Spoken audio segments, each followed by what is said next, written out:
Welcome to ஜாஸி அரமா. Hello friends, இன்றைக்கி நாங்கள் செஞ்சு காமிக்க போகிற ரெசிபி தூதுவளை வத்த குழம்பு. இது தாங்க தூதுவளை கொடி. இது கொடி இனத்தை சார்ந்தது தாங்க. இது கொடி மாதிரி நல்லா படரும். இதில் வந்து முற்களும் ஜாஸ்தியாக இருக்கும். நம்ம பறிக்கும்போது கூட பார்த்து தாங்க பறிக்கணும். அதில் உள்ள முற்களை மட்டும் நம்ம நீக்கிட்டு இதில் உள்ள பூ, காய், பழம், அதுக்கப்புறம் இலை எல்லாமே நம்ம மருத்துவ குணம் உள்ளதுங்கிறதால இதை வச்சு நம்ம தூதுவளை கஷாயம், அதுக்கப்புறம் துவையல் கூட அரைச்சி சாப்பிட்லாம். நான் இன்றைக்கி உங்களுக்கு வந்து அதில் உள்ள பழத்தை வச்சு, இந்த இலையை வச்சு உங்களுக்கு தூதுவளை குழம்பு தாங்க செஞ்சு காமிச்சிருக்கிறேன். இதில் உள்ள காய், பூ, பழம் பார்க்குறதுக்கு எவ்வளோ அழகாக இருக்குது பாருங்களேன். நான் ஒரு கைப்பிடி அளவு தூதுவளை இலையை வச்சு தான் இன்றைக்கி உங்களுக்கு நான் தூதுவளை வத்த குழம்பு செஞ்சு காமிச்சிருக்கிறேன். இதில் உள்ள வத்தலையே நான் வந்து மோரில் வந்து 3 நாள் நல்லா ஊற வச்சுட்டு, உப்பும் மோரும் போட்டு நல்லா ஊற வச்சுட்டு 3 நாள் கழித்து வெயில நல்லா காய வச்சு பக்குவமாக செஞ்ச இந்த வத்தல் தாங்க நான் இப்போ பொரிச்சு வச்சுருக்கேன். இந்த வத்தலை வச்சு சூப்பராக உங்களுக்கு தூதுவளை வத்த குழம்பு எப்படி செய்யலாங்கிறத வாங்க வீடியோக்குள்ளே போய் பார்க்கலாம். இப்போ பாருங்கள், நான் ஒரு பவுலில் வந்து நான் தூதுவளை இலை, பூ, காய், பழம் இது எல்லாத்தையுமே போட்டு வச்சுருக்கிறேன். இதை வந்து கொஞ்சம் உப்பும் தண்ணியும் ஊற்றி நல்லா வாஷ் பண்ணி எடுத்து வச்சுக்கோங்க. அதுக்கப்புறம் நம்ம ரெடி பண்ணி வச்சுருக்கிற தூதுவளை வத்தல் இது தாங்க. இதை மோரும் உப்பும் போட்டு நல்லா 3 நாள் நல்லா ஊற வச்சு அதுக்கப்புறம் நல்லா காய வச்சு எடுத்து வச்சுருக்கேங்க. இந்த வத்தலை நம்ம இந்த வத்த குழம்புக்கு யூஸ் பண்ணிக்கலாம். அதுக்கப்புறம் நம்ம இப்போ வறுக்கிறதுக்கு என்னென்ன பொருள் எடுத்து வச்சுருக்கேன்னா, தனியா, துவரம்பருப்பு, கடலைப்பருப்பு, அப்புறம் மிளகு, ஜீரகம், 2 காஞ்ச மிளகா, கொஞ்சம் வெந்தயம், இது எல்லாமே நான் எடுத்து வச்சுருக்கேன். இதை வந்து அடுப்பை பற்ற வச்சுட்டு ஒரு பேனை வச்சுக்கோங்க. அதில் 1 டீஸ்பூன் நல்லெண்ணெய் ஊற்றிட்டு நம்ம எடுத்து வச்சுருக்க பொருள் இது எல்லாத்தையுமே சேர்த்துட்டு நல்லா பொன்னிறமாக வர்ற அளவுக்கு நம்ம வறுத்துக்கலாம். பருப்பு எல்லாமே நல்லா பொன்னிறமாக வறுபட்டதுக்கப்புறம் 1 கைப்பிடி அளவுக்கு கொத்தமல்லி இலை, கொஞ்சம் கருவேப்பிலை, அப்புறம் 5-6 சின்ன வெங்காயம் முழுசாக தோல் உரிச்சு எடுத்துருக்கேன். அதையும் சேர்த்து போட்டுக்கோங்க. அதுக்கப்புறம் நம்ம வாஷ் பண்ணி வச்ச தூதுவளை இலை, பழம், பூ, காய் இது எல்லாமே சேர்த்துக்கலாம். சேர்த்துட்டு நல்லா 1 நிமிஷம் நல்லா வதக்கி விட்டுக்கோங்க. நல்லா வதங்கினதுக்கப்புறம் இதை தனியாக நல்லா ஆற வச்சு எடுத்து வச்சுக்கோங்க. அதுக்கப்புறம் இதே பேன்லேயே நம்ம திரும்ப வந்து நல்லெண்ணெய் 1 டீஸ்பூன் அளவுக்கு சேர்த்துக்கோங்க. அதுக்கப்புறம் நம்ம ரெடி பண்ணி வச்சுருக்க இந்த தூதுவளை வத்தலை வந்து நல்லா பொன்னிறமாக ஆகிற அளவுக்கு நல்லா வறுத்தெடுத்து வச்சுக்கலாம்.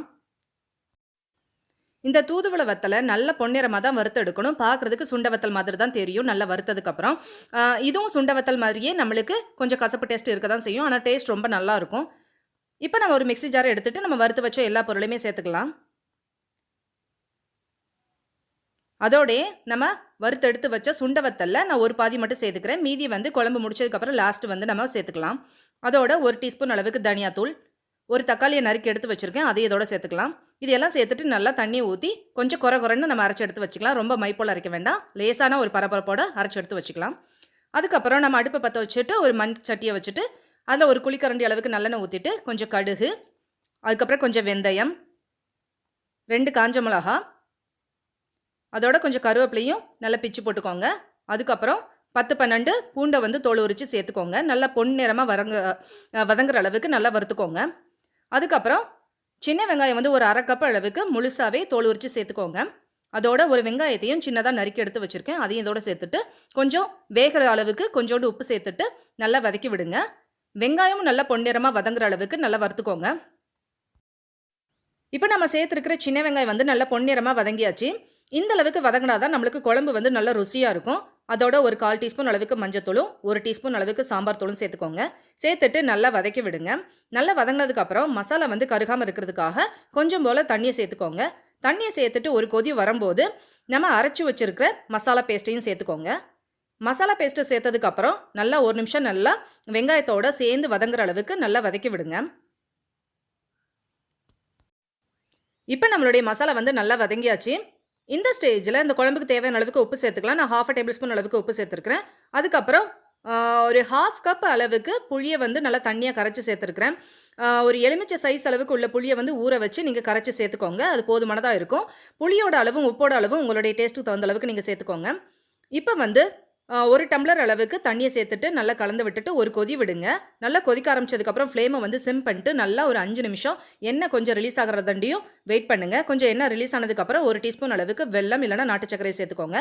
சேர்த்துட்டு திரும்ப மூடி வச்சு மூடிட்டு ஃப்ளேமை நல்லா சிம் பண்ணிட்டு ஒரு 5லேருந்து 7 நிமிஷம் நல்லா வேக விட்டாச்சுன்னா எண்ணெய் பொங்குற அளவுக்கு நம்மளுடைய தூதுவளை வத்த குழம்பு சூப்பராக ரெடியாக இருக்கும். இந்த வத்த குழம்பு கண்டிப்பாக நீங்களும் வாரம் ஒரு முறையாவது செஞ்சு சாப்பிடுங்க. சளி, இருமலுக்கு இருந்த இடம் தெரியாமல் போயிடும். இதே மாதிரியான குழம்பு நீங்களும் உங்கள் வீட்டில் செஞ்சு பார்த்துட்டு எப்படி வந்துச்சுங்கிறது எனக்கு கமெண்ட் பண்ணி சொல்லுங்கள். அதோட இந்த வீடியோ பிடிச்சிருந்துச்சுன்னா உங்கள் ஃப்ரெண்ட்ஸ்க்கு ஷேர் பண்ணுங்கள், லைக் பண்ணுங்கள், கமெண்ட் பண்ணுங்கள், சப்ஸ்கிரைப் பண்ண மறந்துடாதீங்க. உங்களை நெக்ஸ்ட் வீடியோ சந்திக்கும் வரை பாய் அண்ட் தேங்க்யூ.